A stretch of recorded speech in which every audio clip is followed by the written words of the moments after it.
Clear না করেন তাহলে আমি বল প্রয়োগ করতে বাধ্য হবো। Thank you. আমরা এখানে বেশিক্ষণ থাকবো না, কিন্তু আমরা এখানে একটি সুস্পষ্ট আমরা একটি ঘোষণা জানতে চাই যে আসলে এখানে কি হবে। এখানে জনপ্রশাসনে আটকে আছে না স্বাস্থ্যতে আটকে আছে না অর্থতে আটকে আছে, এসব তো আমরা বুঝি না আঙ্কেল। আমাদের আমরা এখানে 4th ইয়ার স্টুডেন্ট, আমরা একটা ওটিও দেখিনি। আপনি চিন্তা করেন ভবিষ্যতে আমি যখন ডাক্তার হব, আপনি যখন পেশেন্ট হলেন, আপনি দেখবেন না যে আমি আপনারা দেখছেন যে পুরো দেশটাই এখন সংস্কারের মধ্যে আছে, টাইম দিতে হবে তো, সবকিছু চাইলেই এখনই হবে না। আপনারা টাইম দেন, আরো বসেন, একটা বসায় বা একবার ওটা কোনো কিছু সলভ হয় না, ঠিক আছে? কিন্তু সবকিছুর একটা সিস্টেম আছে, এটা রাস্তা আটকায় কোনো সিস্টেম না। আপনি দেখেন ওই সাইডে, এই সাইডে আপনারা আস্তে আস্তে রাস্তা আটকা দিচ্ছেন, এইভাবে কোনো সুবিধা হচ্ছে আপনাদের? আপনারা বরং মানে জনগণ দুর্ভোগ বাড়াচ্ছেন এখানে। জনতা আমাদের পাশে ছিল বিধে আমরা এখানে দাঁড়িয়েছি, না আমি আপনাদেরকে টাইম দিয়েছি, অলরেডি 2 মিনিট শেষ, আর 3 মিনিট টাইম আছে। আপনারা যদি 3 মিনিটের ভিতরে এই রাস্তাগুলো ক্লিয়ার না করেন, আমি যদি দেখি যে গাড়িগুলো চলাচল বন্ধ হচ্ছে, আমার কাজ আমি করব। আশা করি আপনাদেরকে আমি বুঝাতে পেরেছি। ধন্যবাদ। আপনারা শান্তিপূর্ণভাবে আপনারা সাইডে মানববন্ধন করে আপনারা দাবি দাওয়া পেশ করতে পারেন, সবাই দেখবে। রাস্তা ব্লক করা এটা তো কোনো সিস্টেম না।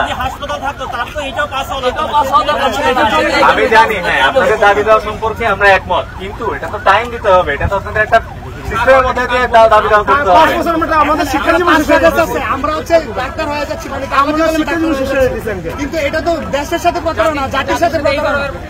আপনারা বিষয়গুলো বুঝেন, আপনারা দেশের নীতি নির্ধারণের মহলে থাকেন। জাতির সাথে প্রতারণা, কিন্তু এটাও আপনি যেটা করছেন সেটাও কি এক রকমের কষ্ট না? আপনি শোনেন, আমার কথা শোনেন, সবকিছু একটা সিস্টেম আছে, ঠিক আছে? এভাবে স্টুডেন্ট, আপনারা স্টুডেন্ট, ঠিক আছে? এভাবে আপনারা মানববন্ধন করেন, সাইডে রাস্তার সাইডে রাস্তাটা ক্লিয়ার রাখেন। আমি বলছি রাস্তাটা ক্লিয়ার রাখেন, আপনারা রাস্তাটা ক্লিয়ার রাখেন। রাস্তা ক্লিয়ার করে দিব, আপনারা কি রাস্তা ক্লিয়ার করবেন? রাস্তা ক্লিয়ার করে দিব। তাহলে অবশ্যই আমরা কিছুক্ষণ থাকতে চাই, তারপরে আমরা রাস্তা ক্লিয়ার করে দিব। সিলেট সুনামগঞ্জ মেইন রোড, এটা আপনার কোনো অধিকার নাই এই রাস্তা আটকানো। শুধুমাত্র আপনার কলেজ এখানে থেকে আপনি রাস্তা আটকাচ্ছেন। আজকে আপনার কলেজের ভিতরে তো আপনি রাস্তা আটকাতেন না। অ্যাম্বুলেন্স গুলো আপনারা ডাক্তার অ্যাম্বুলেন্স গুলো আপনারা আটকাতে পারেন না। তারা তো দেখছে না সামনে কি হচ্ছে, তারা তো জানে না যে সামনে কি হচ্ছে।